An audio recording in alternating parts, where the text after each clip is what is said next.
it's just what I do. It's just entrenched in me that, yeah, I'll build a rod, or I'll do this, or I'll do that. It's more than a hobby. It's really, it's a way of life. It's not a hobby. It's a way of life. My name is David Tomashay, and I build surf rods. I build lures. I build plugs. I build lead jigs. All kinds of different fishing equipment. It's just who I am. It's something that I've just enjoyed. I love to do it. It's a passion. I think about it all the time. You look around my shop here and I've got rods from all over the world.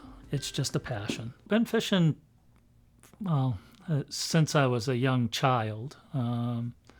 My father started me fishing probably when I was about 4 or 5 years old. And it's really been a lifelong hobby of mine. I don't know, if I really thought back about it, I guess it's about 43 years now that I've been fishing the canal. And that's not just fishing it. It's being there just about every single weekend during the season, or when I'm not working, I head down there. So a lot of time on the banks.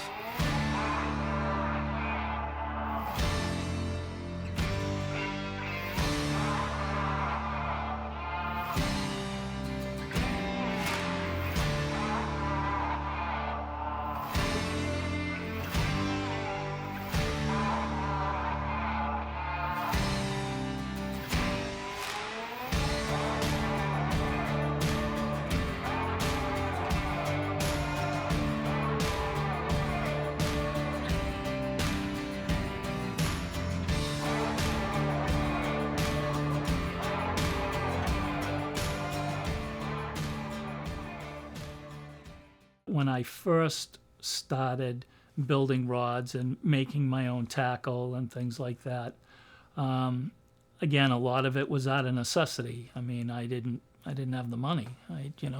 Rods and equipment and reels and plugs. Back then weren't that expensive, but nothing else was really, that expensive either. It's just that I just didn't have the money to do it. So building seemed to be a pretty good option, and I really appreciated it. I liked it. I enjoyed it, the hobby aspect of it. It kept me very busy during the winters so that I could always have something to do. And again, there is a satisfaction of doing something for yourself and making something for yourself. It's like night and day. You can use that term. You can say it's like driving in a Pinto and then jumping in a Corvette. It's a huge difference. Performance-wise, handling, the amount of power that you can, put on a fish with a really nice custom blank. They're just so much better. Yeah, once you start getting that into that niche, it's very hard to want to go back to off the rack stuff. Even before I decide to purchase the blank, I already know exactly what I'm going to do with it and why I'm going to do what I'm going to do with it. So the decision-making process there is really minimum. Sometimes the struggle is trying to figure out what I can do that I haven't already done 100 times before, right? So you don't want to, I try not to build things exactly like I have, some of my other rods. First thing I would do is I would inspect the blank.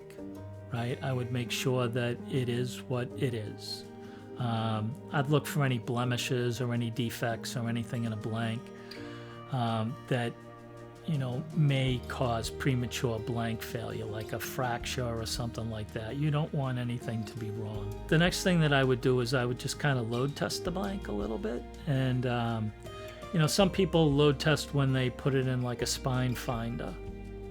And I kind of load test my blanks a little bit differently than using a spine finder, but once I find the spine, I make sure that I bend the rod, and I have a tool that I can kind of hang on the tip, and I can try to pull up on it a little bit just to make sure that everything is okay with the blank at that time. Once I identify and locate the blank, then I mark the spine accordingly to how I'm going to build it. typically I'll lay up the reel seat first and everything, and I'll get that all in place, and I'll get the tip on the rod. It depends if I have to, use cork and put the blank on a lathe and glue up a bunch of cork, which is somewhat of a pain in the neck to do, but some people like cork handles. I'll do that. The next thing I would do after the handle was all done, then I would, if they wanted under wraps, I'd know where my guides are going to be placed. I'd mark everything out. I'd do the under wraps, and then I'd put the guides on. There's a process that I go through to grind the feet of my guides to make sure that I make nice ramps to make the threads make a nice transition to come up onto the guide from the blank.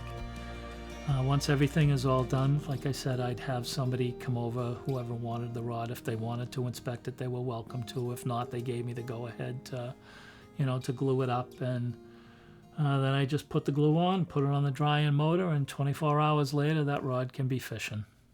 Absolutely, you do not have to go out and buy all kinds of rod making equipment, right? Because at the end of the day, before you even build a rod, if you look through some of these rod building catalogs that get you set up for building and stuff like that, you'll spend $1,000 before you even bat your eyes. You don't need to spend $1,000 to build a rod. You can build a rod with a few V-blocks, a book for, tensioner, and a coffee cup to hold your spool of thread. And you can build a quality rod, every bit as good as what would be built on a rod lathe, if you take your time and you pay attention and you get your wraps right and stuff like that. So I'd say spend your money wisely and pick good components. And then before you put the glue on, make sure it's exactly the way that you want it and fix any mistakes before you try to do the epoxy. For people that don't fish, they don't get me. They don't.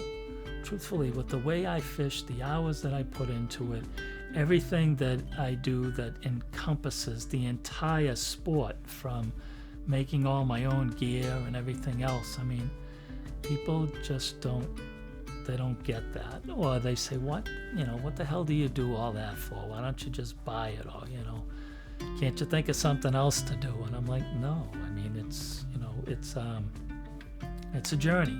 And I don't see it ending anytime soon. I probably see it becoming even more involved maybe once I retire from my full-time job. Now, I fish enough, but I'll probably do a lot more things. I'll be involved in a lot of other things maybe that I haven't even thought of yet. So it's a journey.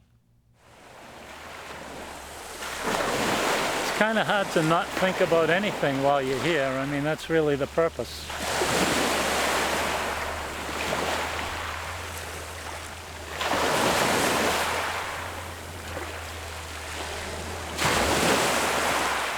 It is a beautiful place, though.